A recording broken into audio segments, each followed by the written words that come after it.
There we go. Sorry.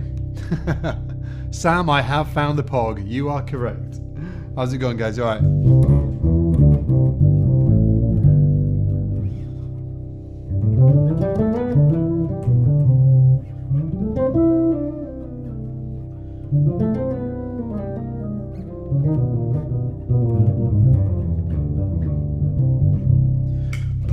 The pedal that Sam's talking about is this thing down here called the Micro Pog, not the Micro Pig. Maybe it was inspired by the Micro Pig, I'm not sure. That's what it sounds like without it. Here's what it sounds like with it.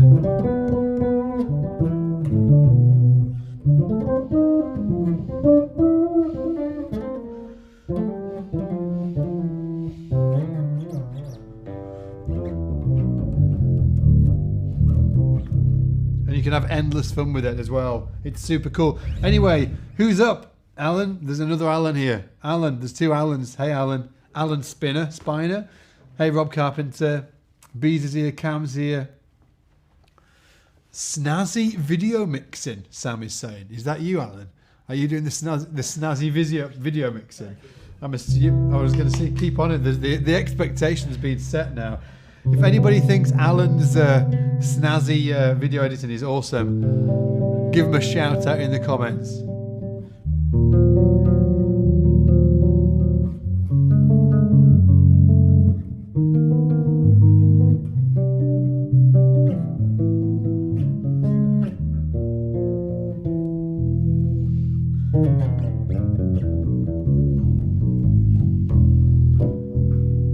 Yeah, Rory's saying reminds me of Michael League when he gets a solo. Yeah, Michael League uses this a lot. Well, maybe not as much as he used to, but maybe he does still. I don't know. I'm having a conversation. We're doing a live interview with Michael. Is that tomorrow, Alan? Thursday. We're doing it on Thursday. That's going to be coming on the YouTube channel actually. So definitely keep a lookout for that. I think it's going to be a good one. We're going to be talking about his gear and his approach to soloing and grooving and all of those cool things. So it's, yeah. I think it's going to be a really good one. Anyway, good dudes, dudettes. Looks like there's some girls in the room as well. Hey, ladies. Give us a shout in the comments. Where are you from? It would be great. Christoph's saying hi from Mallorca. Is that how you pronounce it? Mallorca? How do you pronounce Mallorca? M-A-L-L. Is that one of the islands just off Mallorca? M-A-J in it. So where's M-A-L-L? Mallorca? Sorry, Christoph. We don't know where you're from. We love you all the same. Felix is from Austria here. Hey, Felix, how's it going? Cam Oswald saying, any tips on jazz vocabulary? Yeah, I have, yeah. We can get into a bit of that today, Cam, if you want.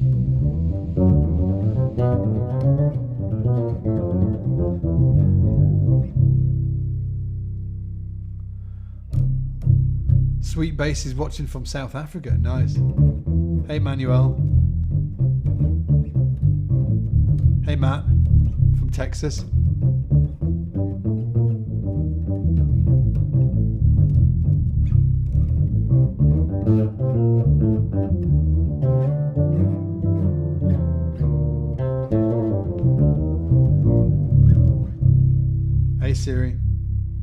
Anyway, so we can do some questions. Not you, Siri. No, not wrong, Siri. Sorry, Siri in the comments. My computer started spinning with the Siri sign. Hey Rosie, how's it going? From California. Send us some nice weather, will you, Rosie? It's really rubbish over here at the minute, weather-wise. Anyway, what we're going to be doing is jumping into a bunch of technique stuff today. In fact, let me pull up my notes. I've got, and I might have more than this actually, but I've got definitely 6 lessons, 6 kind of exercises I wanted to share with you today to help you get your technique together, because I believe that my belief is that technique is the foundational element of your playing. It's where everything starts, right? And ultimately, unfortunately, for many people, where everything stops as well. And let me know in the comments if you feel like you've ever hit a roadblock at any point and your playing can't get past that. Give me a yes in the comments if that's you, because it certainly was me. I started playing seriously when I was about 18, about 19, and then, ended up, rightly or wrongly actually, in a bunch of professional situations where I was gigging for a living, up until around 23 years old. So I was like a professional bass player, but I wasn't good enough really to be a professional bass player. It was just circumstance that had led me to be there. And what I found is that my playing really hit a roadblock, and I couldn't get it past that bloody roadblock, no matter how hard I tried. And I looked at other players, and they were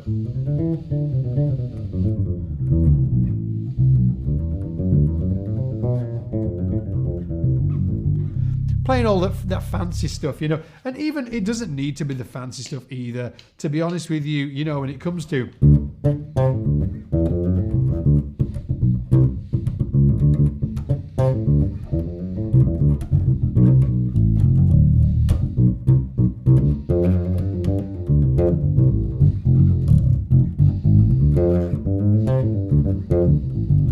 whatever it was, I watched those players that I really looked up to, and their playing just seemed super clean and super controlled. And when I played, my playing was all over the place. In fact, it really just sounded incredibly messy. I couldn't seem to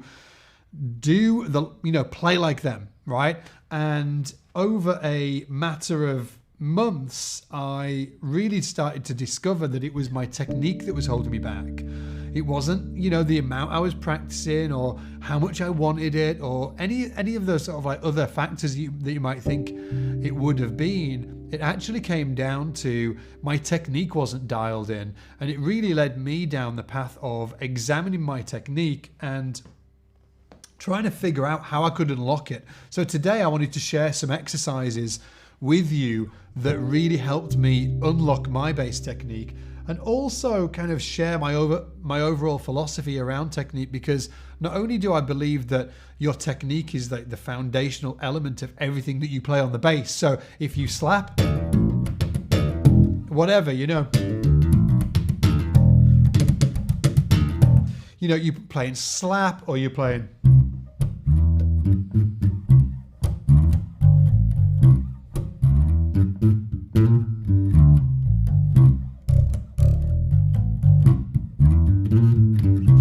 Simple bass lines like that, everything, just the way that you strike the string, everything is connected to technique. Meaning that if your technique is not dialed in, headline, my belief is that, I'm going to, BS kind of sort of like random sort of like percentage statement here, but 90% of bass players, their technique isn't where it needs to be. There's so much room for improvement, okay, with their technique. That it can really affect everything that you play. So there's a lot of players out there that never get past a certain point. Their bass playing slows down after maybe they've felt that traction. They've been playing for maybe a year or maybe 2 years or maybe 3, and they've felt this great track, and then suddenly it just slows down to a sort of like a halt. And here's the actual rude awakening, is that many people, the playing never gets past that point, ever. They never transition or figure out how to move their playing from where it kind of sort of like stagnated and just ended up, you know who I'm talking to, right? You pick up the bass, you play the same stuff every time you pick it up. You know, give me a yes in the comments if you want to be honest and truthful and transparent and all that good stuff, right? So what happens is your bass playing stagnates there and you can't push it past. And the honest truth is, it's because your technique is holding you back. And one of my philosophies around technique is that technique is not one thing. Okay, you know, people talk about having great bass technique, or, you know, ooh, they've got great bass technique. Well, hang on, because bass technique is not one thing. It is it's a bunch of things. It's a bunch of different skills that we all kind of like, you know, bunch together and think is technique. So what I wanted to do today is break down some of the things that I believe that you can focus on to really up-level your playing and also kind of unblock yourself from where you are right now. If you've been sat in that same spot for too long and you don't want to be one of those individuals that just, you know, sits there for sometimes decades playing exactly the same stuff in the same way. If you don't want to do that, you know, if you work on your technique in specific ways, you'll be able to unblock your technique. And one of the crucial things is to understand, as I was talking about, that good technique is not one thing. It's actually a bunch of skill sets. Okay, simply put, like, look, for instance, right, your plucking hand technique. Okay, that is one part of the technique umbrella. It's like it's under the technique umbrella, your plucking hand technique. But even that can be broken down into two separate different techniques, which is what happened to me when I was working on this stuff. I found that when I was ascending up a line, right, if I was playing a line that went up like this, if I was going up, I found it a lot harder than going down.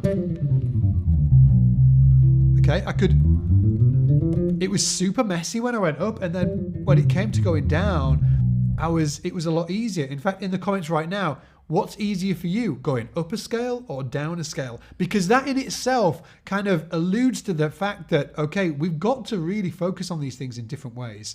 So what I did is, and I'll show you some of them today, I devised exercises to take me up a scale and also exercises to take me down a scale as well. Two separate exercises, different approaches, and then once you've nailed both of them, then you bring them together and you can fluidly move up and down the scale. So when you're playing a line, right, whatever the bass line is,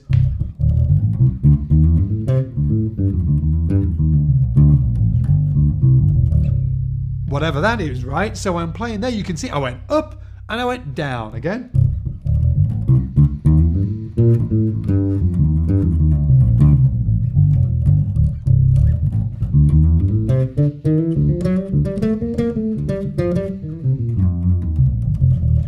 Okay, I'm going up and I'm going down, but we've got to work on the different techniques that are available to us to be able to do that. Okay, it's not just, you know, I was living in this sort of like dreamland of like, oh, if I just play these lines, it's all going to happen for me. Now, caveat, okay, it actually does happen for some people. I've met some incredible players who I've said to them, I've sat down. In fact, I'll use one example, right? Probably the most extreme example of just bonkers technique is Hadrian Farrow, who's a fantastic French bass player, lives over in LA, just an absolute alien when it comes to the bass. Give me a shout in the comments if you know Hadrian. He's just such a phenomenal talent. Anyway, so when it comes to technique, the most ferocious talent chops you've ever seen in your life, okay? And when I was watching him, I was like, he must have devised all of these different methods and techniques and exercises that he's sort of like sat there and practiced and stuff like that to give him the ability to do that, okay? I sat down with him, had a conversation. I was like, so what exercises did you do to be able to do the thing that you do, okay? And he was like, nothing really. I just played. Just played a lot, and it just developed. And that was a realization for me, is that there are different individuals out there. Some people, like myself, hit roadblocks, okay? Hit roadblocks, and to get past that roadblock, need to really start problem solving and looking at the problem at hand and working your way around it. So for me specifically, and so many students that I've worked with, is like understanding that technique is not one thing. It's made up a bunch of different skills. And what we need to do is create different exercises to help us really unlock all of those different things within our technique. Then we bring them together and we play much more fluidly and around the neck. Okay, and hopefully you'll be able to look at my playing now, and you'll be able to see that, you know, I'm pretty fluid when it comes to playing around the neck, and I've got great technique, but it wasn't always like that for me. And I thoroughly believe that if I had just taken that approach of, well, I just played, my playing unfortunately would have hit that roadblock and I would have never got past it.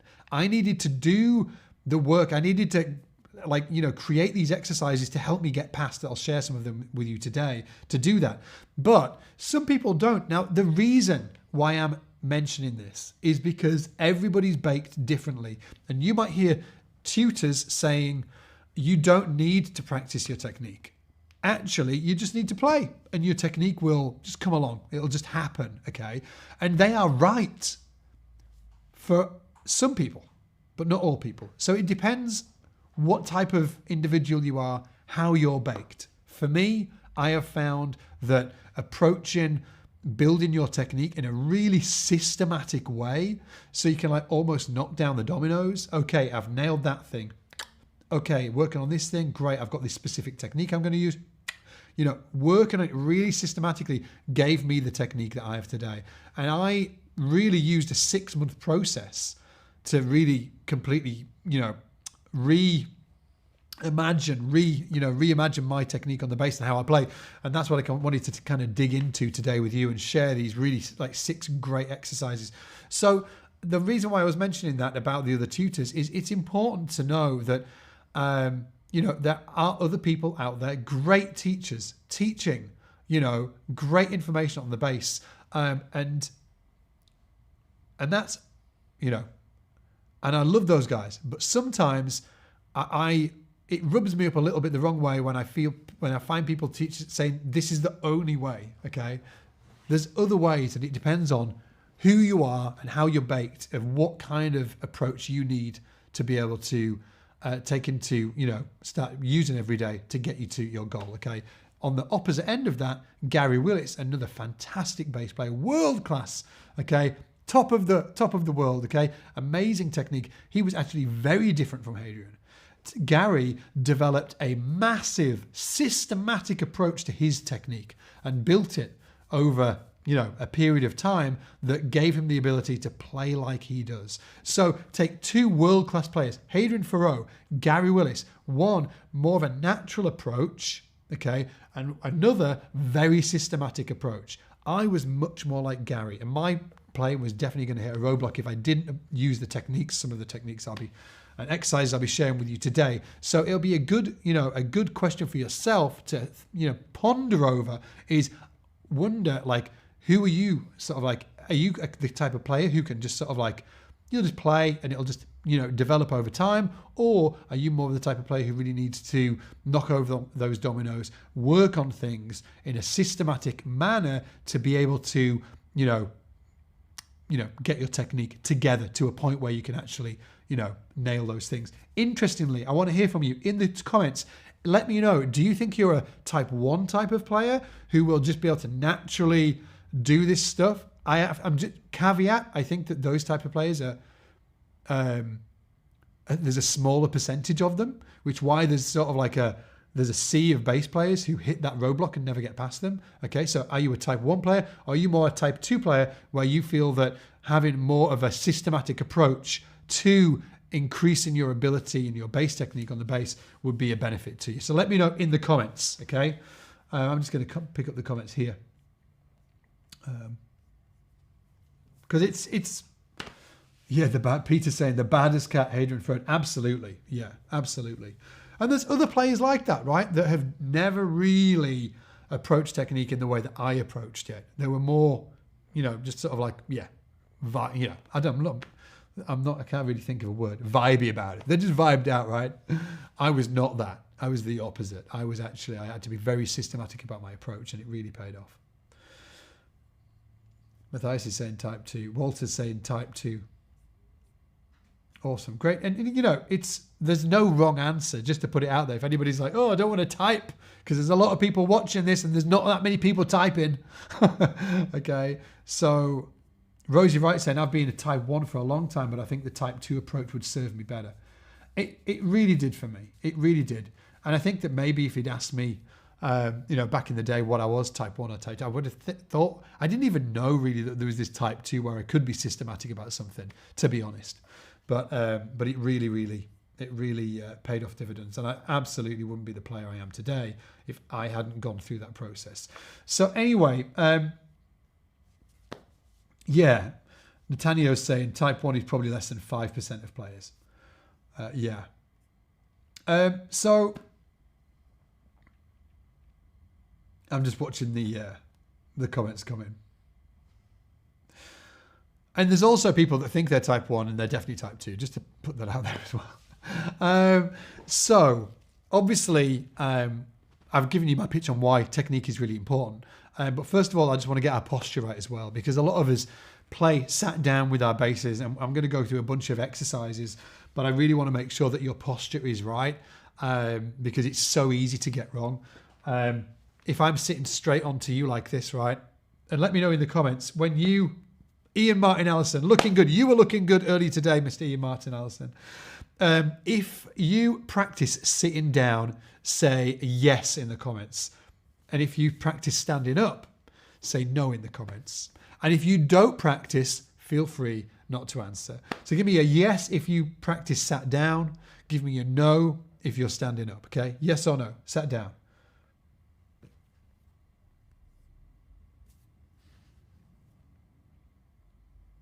Okay, so lots and lots of people here sitting down when they practice, which is actually what I do recommend, because ideally you want to be practicing and, you know, being with your bass, you know, I don't know, 30 minutes a day, 20, 30 minutes a day, 5 days a week, you know, just like living with the thing, you know, don't put it away in its case, always have it out, always playing it.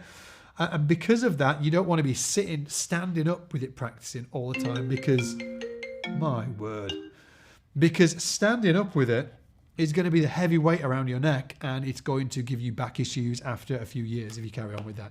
So as I can see down here, most people sit down. Okay, so if you're sitting down and practicing, a really common... Okay, let me just put this to you. Who has issues as you sort of like play up the neck, okay?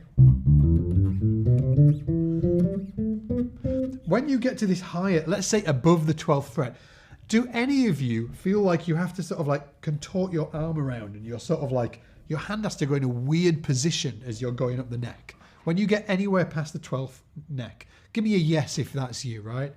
If you come up the neck, right? So everything's feeling good. Oh, feels underneath the 12th fret starts to feel a bit weird. And then anything over the 12th fret starts... Whoa, my hand's contorting into a weird position. Okay, check this out. Tobias is saying 100% yes. Dallas Surface Club, yes. Philippe, yes. Deborah's yes. Okay, so check this out. It's a really common thing that for this to happen to people. Okay, really common. And some bass tutors have given this. You might have even heard me talking about this before. So I do apologize if you have. But after I've taught this to people, people are like, whoa, I've been, you know, bass tutors have said, I've been working with a student for ages, and just this little tweak that you said there made all of the difference, and suddenly they could do it. So check this out. We should not sit with the bass parallel to our body. If we're sitting down and practicing, which everybody's just said they are, okay? Everybody's sitting down and practicing, okay? You should not sit with the bass parallel to your body.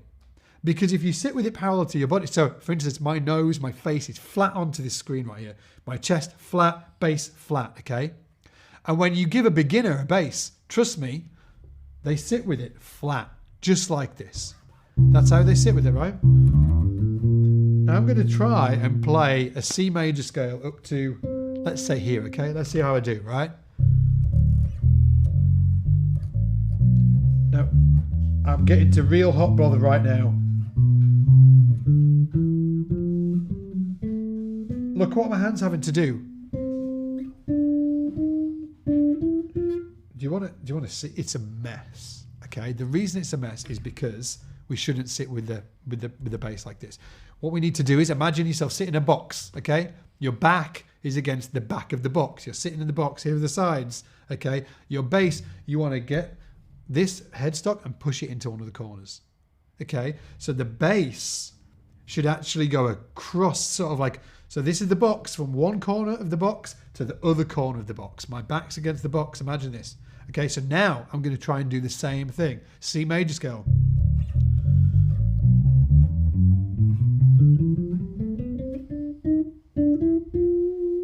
Okay, now if I go around down here, you can see that my hand can fit all the way right to the top of the neck there, right? If I do this, my hand cannot do that.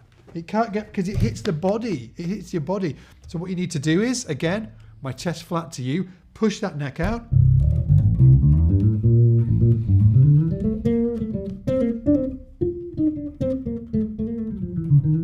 It's right there. You can go all the way up, okay? So now, just to show you how severe this is as well, I am now going to put the bass so it's flat against the camera. So when you see me teaching on YouTube lessons, normally I'm sat like this, right? And you probably haven't noticed, but what I'm going to do is I'm now going to put my face flat with my chest. So I am actually, my whole body is pointing that direction. But it sometimes is so easy to miss on a YouTube video. You think I'm sitting like this, right? I'm not. The bass is faced at you flat. My chest is going over there with my face, okay? This gives me the ability to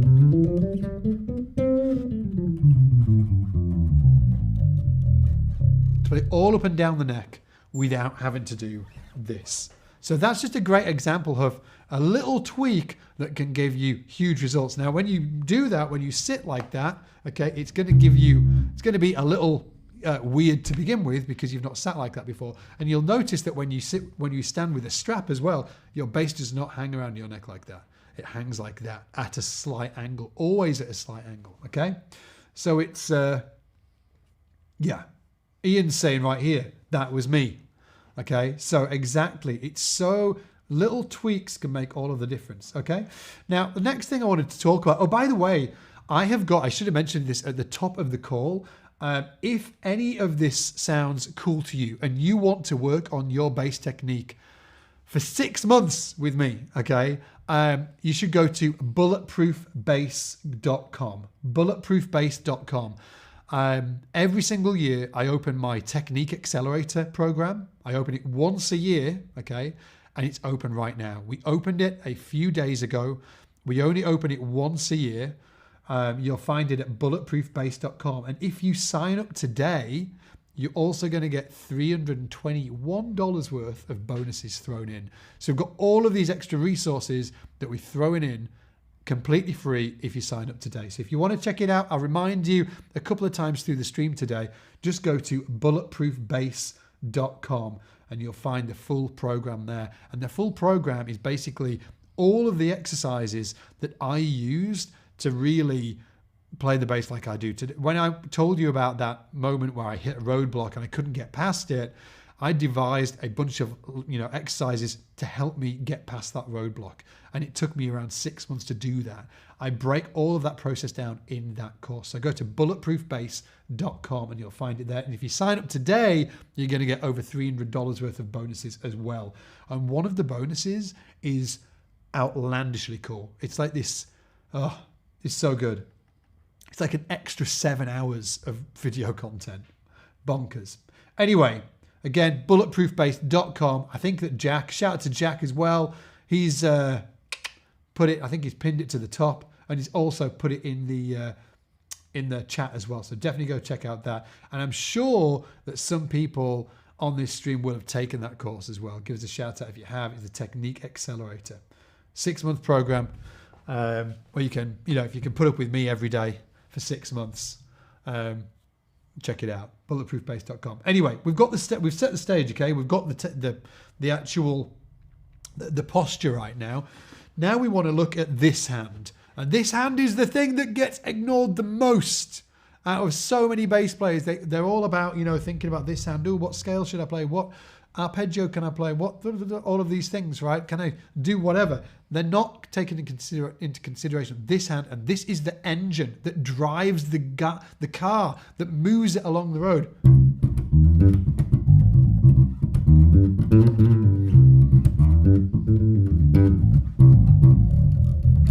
Okay, it drives the vehicle. It's nothing without this, okay?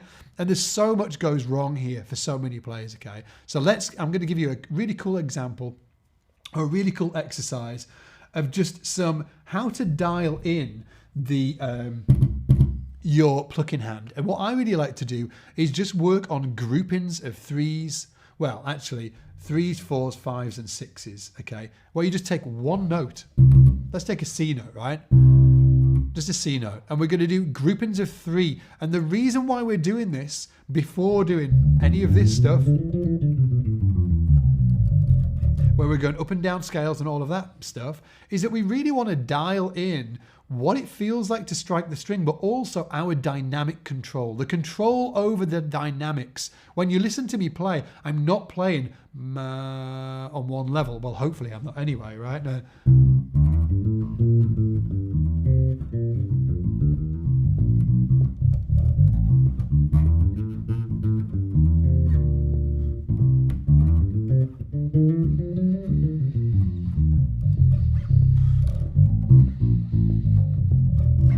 Okay, it's more like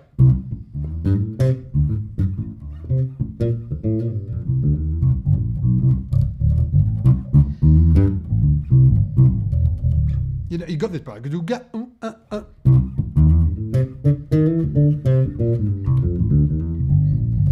Okay, I'm trying to get these hills and valleys in my lines. And when you listen to great drummers, they do the same thing. They've got great control over their dynamics between every single note that you play. You want to have control over the dynamic of that note. So if you want to play,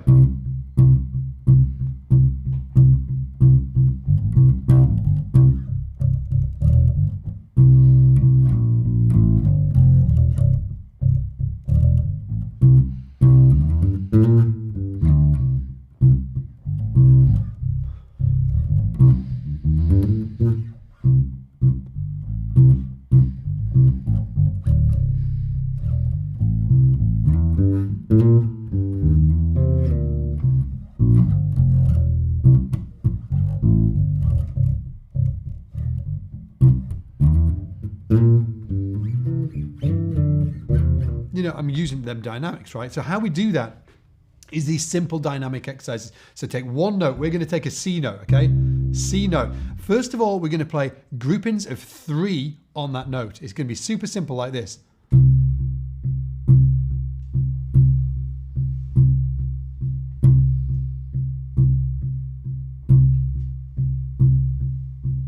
Okay, and what I'm doing is accenting the first one of each three.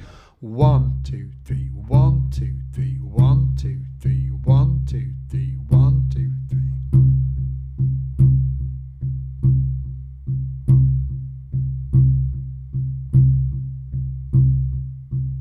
Sounds super simple, right? But trust me, it's going to get harder, okay? So first of all, get those groupings of three down. And you can also speed it up, okay?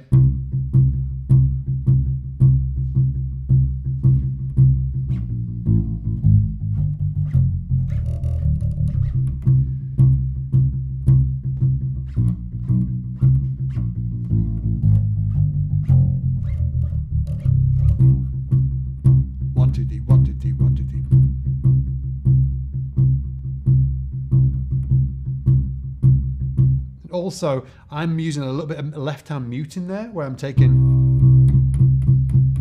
and muting that string.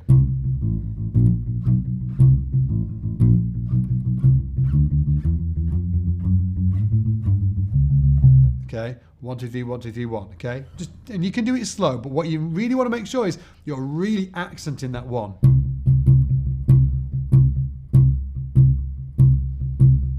Now do it with fours. We've done it with threes, do it with fours.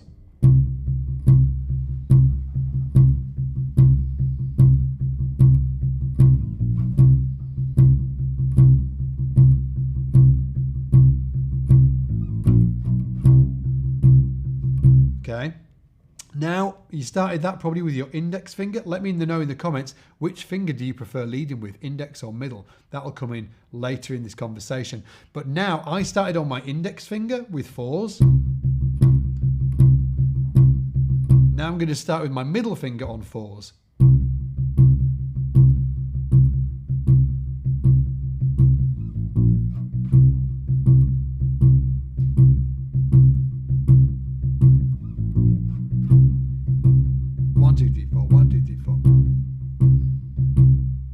See how quiet you can get the notes in between the accents.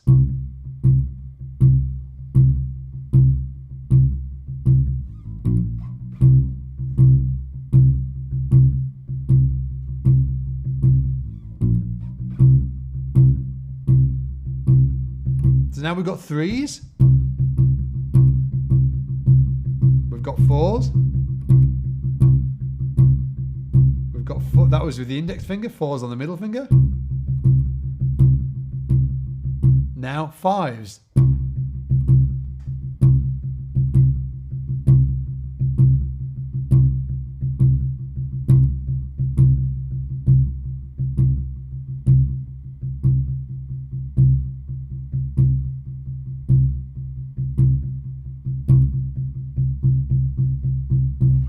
Okay, university, university, university, university, university, university, university, university. Chili dog, chili dog, chili dog, chili dog, chili dog, chili dog, chili dog, chili burger. Chili dog? What is a chili dog? Chili dog for 3. Chili dog, chili dog, chili dog, chili dog. Chili burger for 4. Chili burger, chili burger, chili burger, chili burger. University for 5. University, university, university, university, university, university, university, university. And then you can do 6s, 7s, and stuff like that. And then we'll come. You know, we're gonna move on to the next thing, because what I want to do now, and also if you can think of a rhythmical, like a 7-syllable word, let me know that in the comments. 7-syllable word. Go for it. Chili burger, chili dog, chili burger, chili dog, chili burger, chili dog, chili burger, chili dog, okay. But then once you've done that, so that's the first exercise, really getting those dynamic movements or dynamic control nailed in your plucking hand, okay. Now the next thing is actually taking that to a scale, okay. So what you want to do is just take a simple scale, let's say the C major scale. Okay, and try and use those groupings with it, okay? In fact, to get a full run at this, let's go.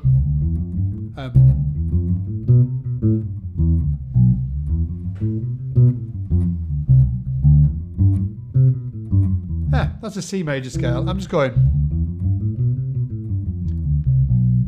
going down to that B and then back to the C there, okay? But just take it real slow and do 3s to begin with.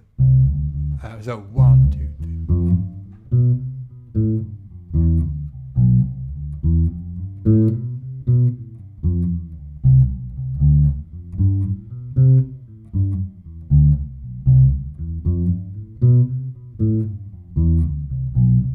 Those 3s, now 4s.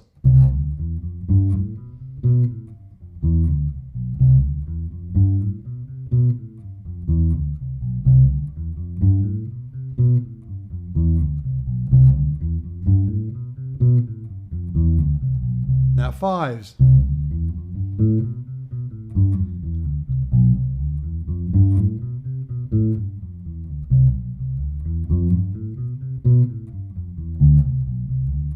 Sixes.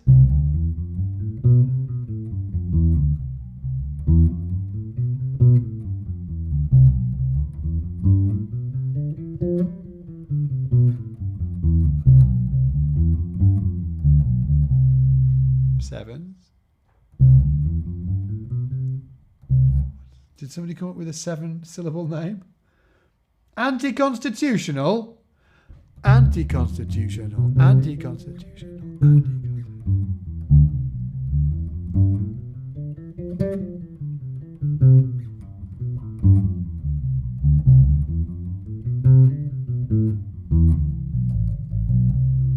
Nailed it. So So what you want to do is obviously take those rhythmical groupings and use them within a scale, okay? And that's when I'm playing, so I'll give you an example of this, okay? So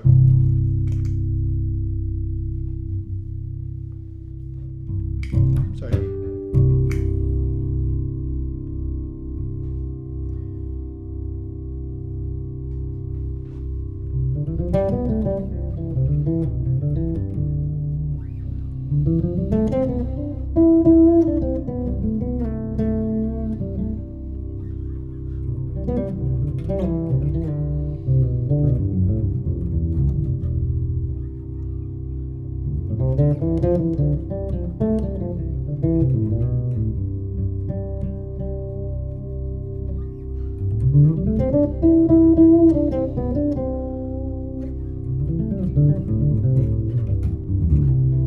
All of that stuff, you can hear it, right? You can hear me doing all of this. It's just, I'm going, check it out. I'm not playing, I'm not doing this.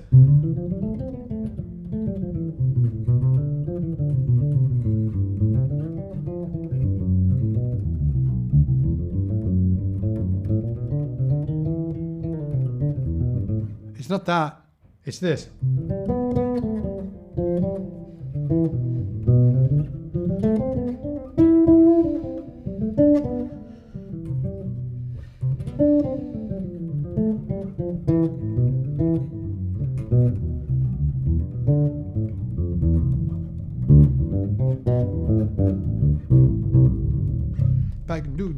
You can hear all of these notes jumping out, okay?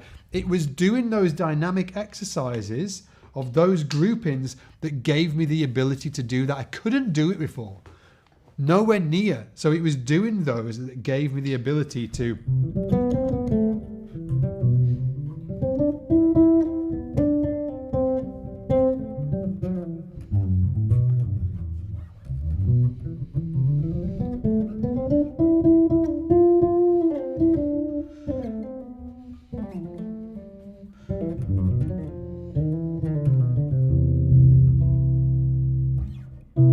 Okay, it gave me the ability, and it'll give you the ability to too, when you play single lines, to really play beautiful melodies and improvise. You know, when you're playing...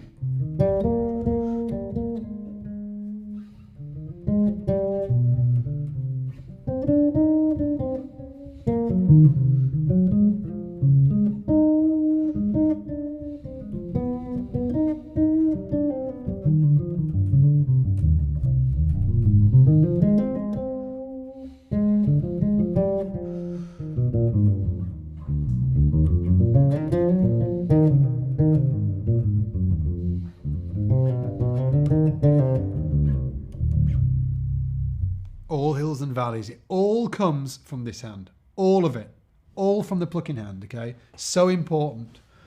And within grooves, all comes from the plucking hand, okay? So once you've done that, and again, just shifting gears a little bit, I talked about this earlier. So there's all of the groupings that you need to get down, and there's different exercises that you should be using. You should also be using it in intervals. You can also like thirds, fourths, fifths, and approaching like that. So again, if those exercises really resonate with you and you're like, oh, I need to work on that kind of stuff even more, go check out that course I was just mentioning before, bulletproofbass.com. That's not the name of the course, but I kind of wish it was, because it's awesome. Bulletproofbass.com. Damn, sounds good. Anyway, go to bulletproofbass.com. Check out the Technique Accelerator, which is the course. It's a 6-month program where you can study with me, all stuff to do with technique. I break all of this stuff down. And if you join today, you get over $300 worth of bonuses as well thrown in.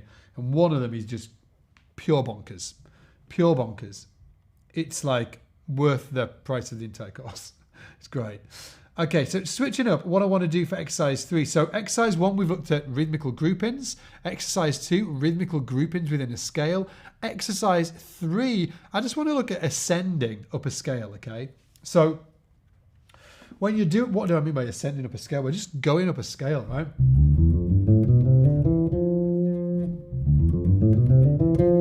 So all I want you to do is like take a C major scale, okay? starting on the 7th fret. Now, from all of you, remember that we're playing flat to your body. Remember to push that out, because if you push that neck out, it's going to be a lot more comfortable to play this exercise. Okay?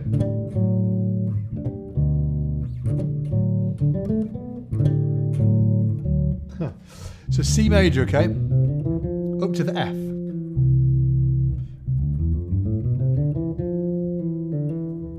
All we're going to do is go up the scale. Now, really important to know that you need to be able to play ascending with your plucking hand all the way to the top. Come rain or shine, you need to be able to do that, okay? Index, middle, index, middle, index, middle. Or middle, index, middle, index, middle. Whichever way you want, okay? But it needs to be alternate. You need to be alternating your fingers on the way up. Now, to my earlier point, this is a very different technique to going down. Okay, so going up through the scale, the things to look out for is what your thumb's doing, and also just to point it out, and we could have some fun with this in the comments. Yeah, it's going to be a long. Let's not do that. It's going to be a long. I was going to. There's a whole exercise that I'd love to take you down. Oh, sorry, I'm going to do it. Okay, so really quickly, what I want you to do is find out how fast you can play 3 notes from that major scale, okay? So this, I want you to go, actually, let's start on the B. So a C major scale, but we're going to start on the B. So B, C. And then we start the major scale, okay? So B, C, D. So there's 3 notes on the E string there, okay? B, C, D. How fast can you play? Can you go like da da da da da da? Let me know in the comments, right? If you've got your bass, just go ba di da ba di da.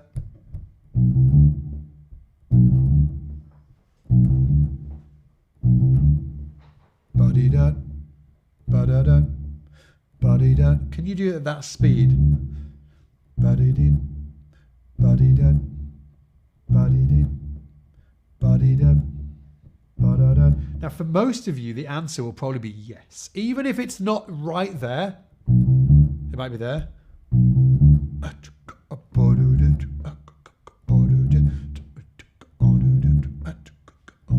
Okay, but let's push it a little bit.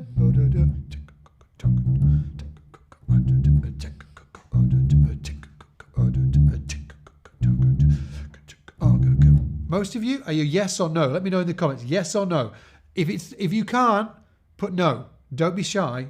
You're not going to get struck down by bass demons. Okay? Let me know. Okay, Tyler's saying yes. Cheers, Tyler.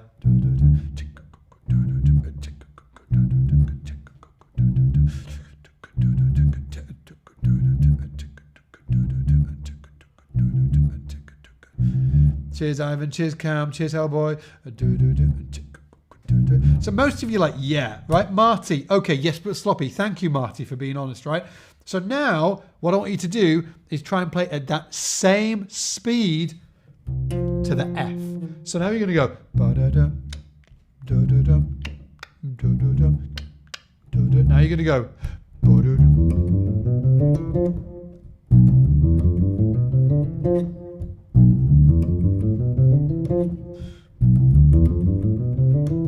Do it. I'm going to click. You do it. This is to prove a point, by the way. Ba-da-da, ba-da-da, but all the way to the top. Ba-di-da-di-da-di-da-di-da-ba-di-ba. And ba-di.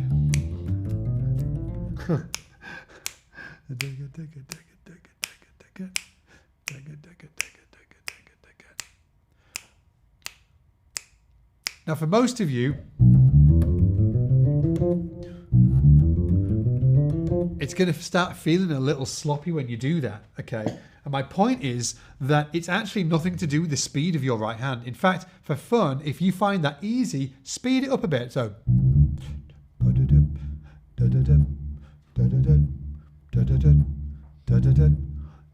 that's the tempo. Now, all the way to top.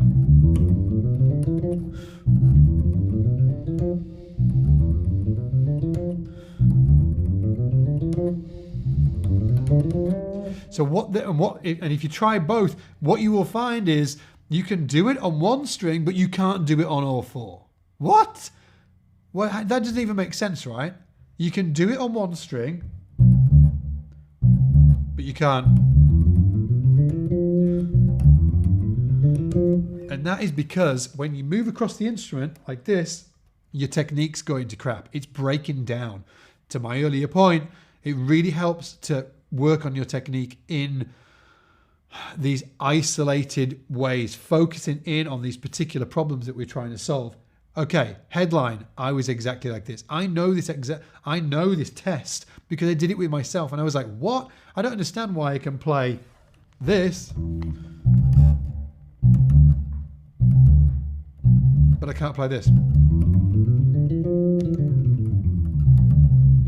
Weird, right? So anyway, so I figured it out, and it's because of the way we move across the instrument. So what I want you to do as an exercise is actually start adding one note at a time, because what you'll find is that there will become a breaking point where things start getting real messy. What do I mean by that is take that pattern and just add one note to it.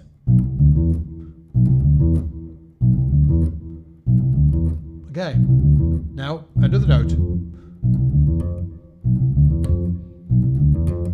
Get comfortable with that.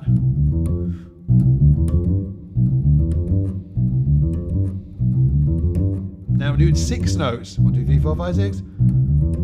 7 notes.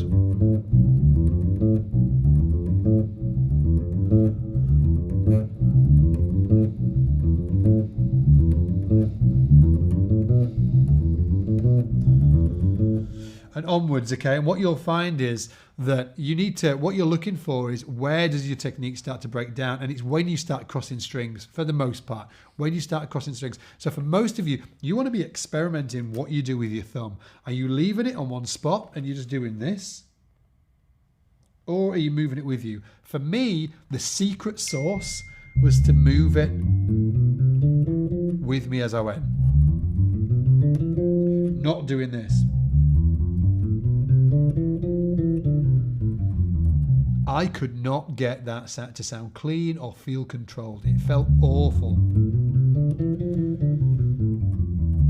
So I went. Because the hand stays the same. So I'm dialing in this particular movement.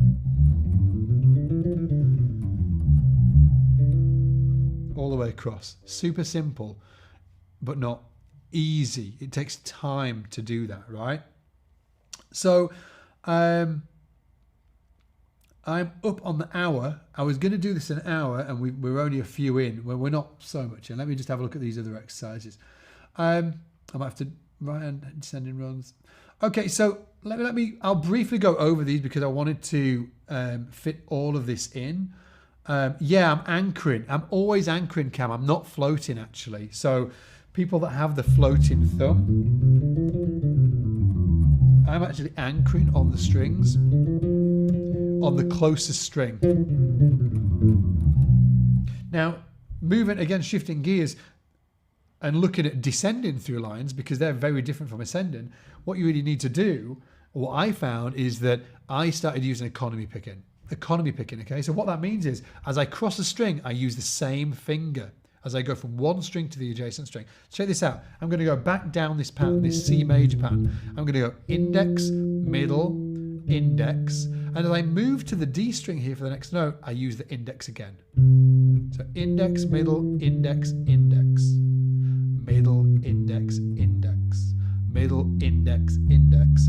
Middle, index, index. So I'm doubling up on the indexes there, going down. If I start with my middle finger and go down that pattern, again, I'm going to start doubling up. Middle, index, middle, middle, index, middle, middle, index, middle, middle. So it's called raking or economy plucking. And what that gives me the ability to do is like lines like that.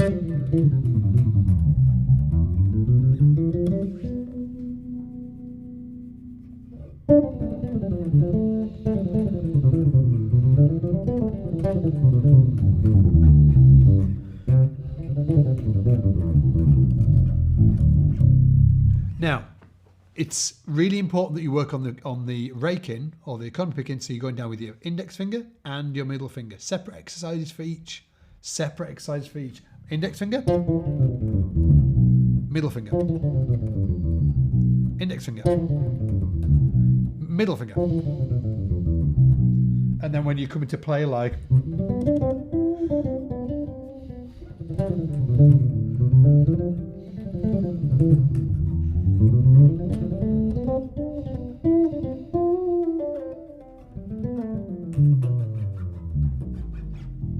you can get these little bursts of.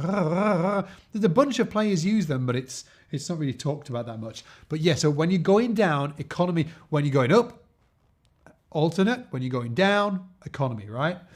And then also for exercise 5, I was going to show you intervallic sequences within a scale. We're going to skip over that. But what I'd love for you to do with that is when you're thinking about economy and alternate and raking or alternate picking, whichever one what you want to call it, you can make sure that you can play intervals as well and use those two techniques, whether it be fourths.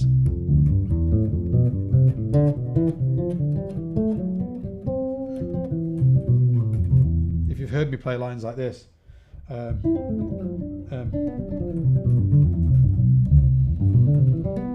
that's using a lot of those different techniques.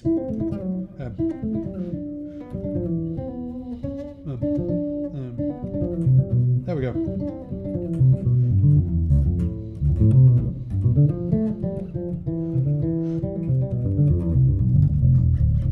So they're all raking in intervals out. Okay, and then finally, what I want you to do, sorry, trying to wrap it up on the hour, is give you an exercise just for a really nice exercise to practice all of the arpeggios within a major scale. Okay, before we get into this, let me just tell you one more time. If you want to, because I'm kind of rushing through this a little bit, I wish I didn't have to, I wish we had all afternoon.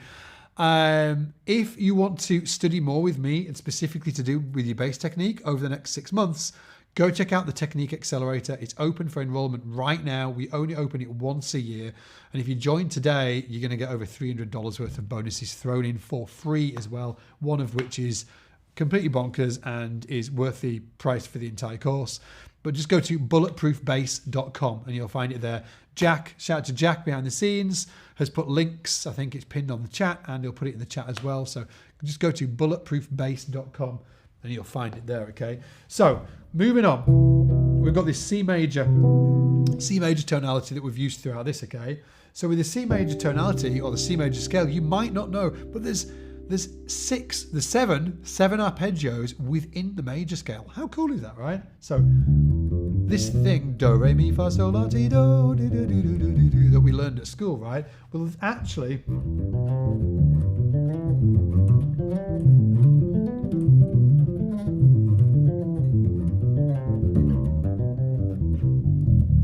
all of these arpeggios stored within it. So that was all just do, re, mi, fa, sol, la, ti, do. That was all just a major scale, okay? And what I'm doing there is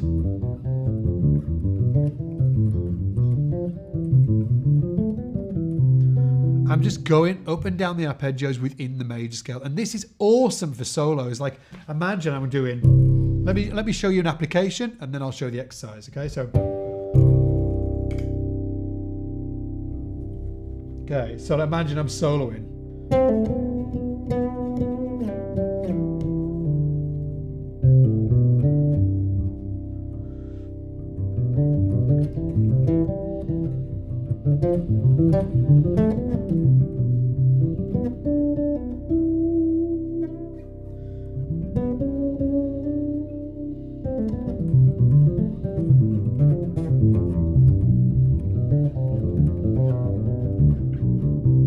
That was all arpeggios there. I'll do that one more time.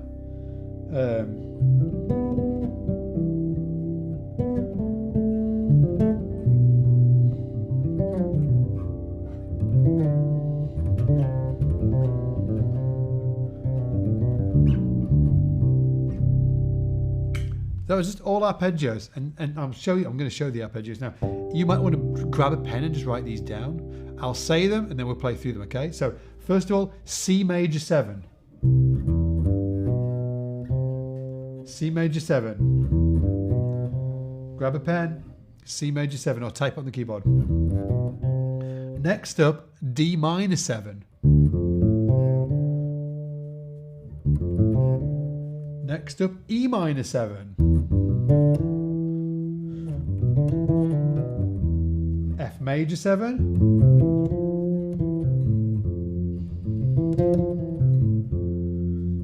G dominant 7. A minor 7. B minor 7 flat 5.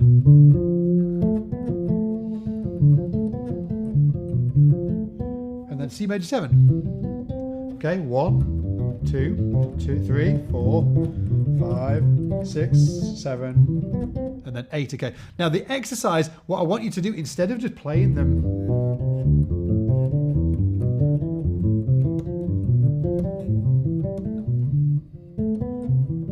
although that's a pretty cool exercise in itself, you can do that if you want, okay? But I like getting people to play up one arpeggio and down the next from the 7th, okay? So it's going to sound like this.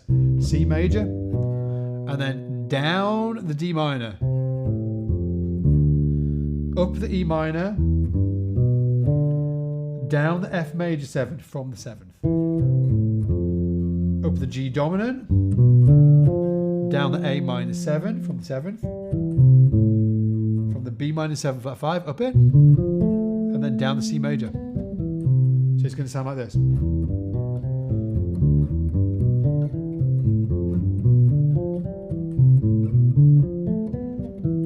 Back down.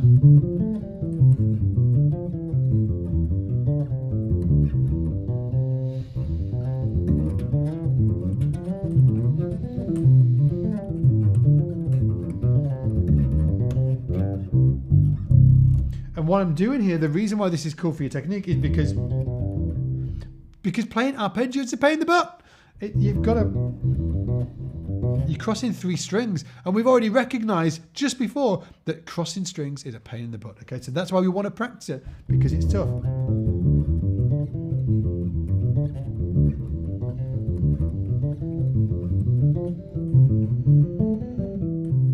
And you can.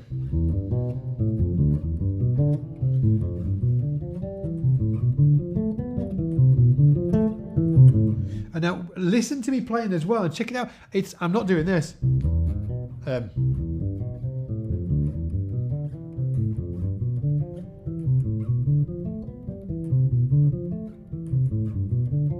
I'm trying to get dynamic in there as well. We were talking about that earlier, right? Trying to get dynamic. Dynamic is where the magic is. It's the difference between listening to a bass player, I'm like, great, and then listening to somebody like, wow. It's the dynamic that they use. Just that same exercise with dynamics, right? Check it out.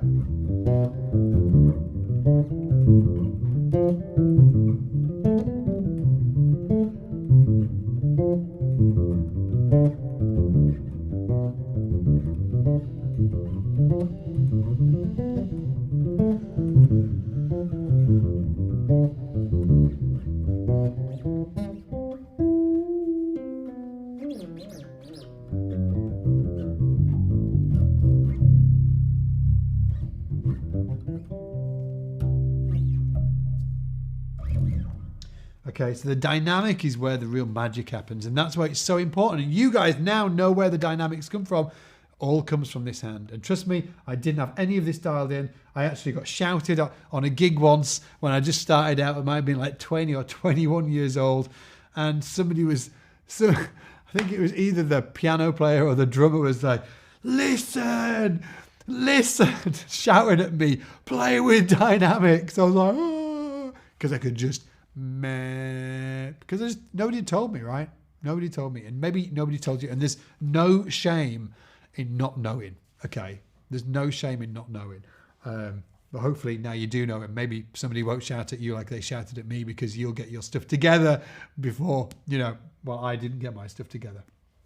Anyway, again, thanks for hanging out today. It's been a blast.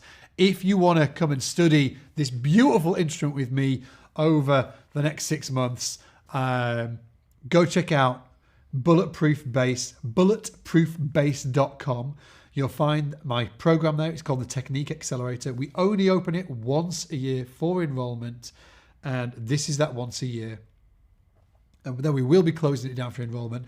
And if you sign up today, you're going to get over $300 worth of bonuses thrown in. And the entire program is the exact system. There's a video over on the page on bulletproofbase.com that you can go check out. But just to give you a brief synopsis, it's like the entire system that I used to take my bass playing from a complete standstill. And I thought, I mentioned it earlier, it totally stagnated and it hadn't got any better. And I was just really, really frustrated. And, headline is so many other bass players have been like that as well. You might be one of them, right? Who's been playing for 10 years and your playing's just not got any better. Maybe more than 10 years for some people. So my playing was like that, and I went full nerd. If anybody knows me personally, I'm very analytical, and I'm baked that way. And I just went full nerd and really dug into how creating all of these different exercises to help really build up my technique to what it is today. And instead of approaching technique as just one thing, I broke it down into several different skills, and then custom created different exercises for each of those skills. Okay. And then put that together as a curriculum for myself and really used that over a 6-month period to completely change my bass playing. That curriculum that I used is the Technique Accelerator. It's what I use myself. It's what I created for myself. The program is 6 months long, and it's based on around 20 to 30 minutes practice 5 days a week. So if you can pick this instrument up for 20 to 30 minutes a day for around 5 days a week, you should absolutely check it out, because it really took my playing to a completely different level. And also you get lifetime access to the course as well, so you can do it at your own speed. And also you get a money back guarantee as well, so you can go through a full month of the course. Okay, full month of the course. And if you find it's not for you, you can just email us at support@scottsbasslessons.com. We'll give you a fast refund immediately within 24 hours usually. Well, actually under 24 hours.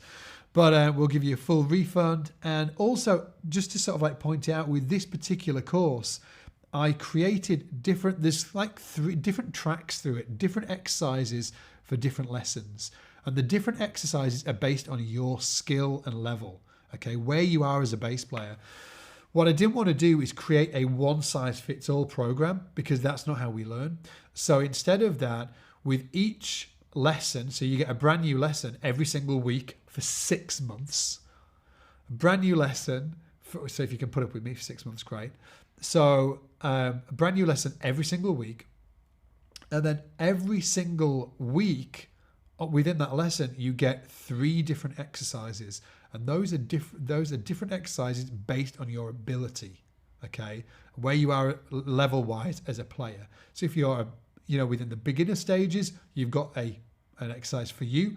Intermediate, you've got an exercise for you. And the advanced guys and girls, you've got exercises for you as well. Some people, our past students, have gone through all of the exercises and used all of them, okay? So it depends on the learning experience that you want, but you can customize your journey to a certain extent depending on your level. So that's why I built that into the program as well. So again, thanks again for coming along today. It's been an absolute blast. If you do want to check out the Technique Accelerator, you can sign up today. If you sign up today, you get over $300 worth of bonuses added in just for free. One of them is worth actually more than the course itself. It's just absolutely bonkers. This etudes pack that we've put together, it's over 7 hours of content. It's just incredible. So definitely check that out, and you can go check it out at bulletproofbase.com, and hopefully I will see you on the inside. Other than that, take it easy, and I'll see you in the shed. Bye.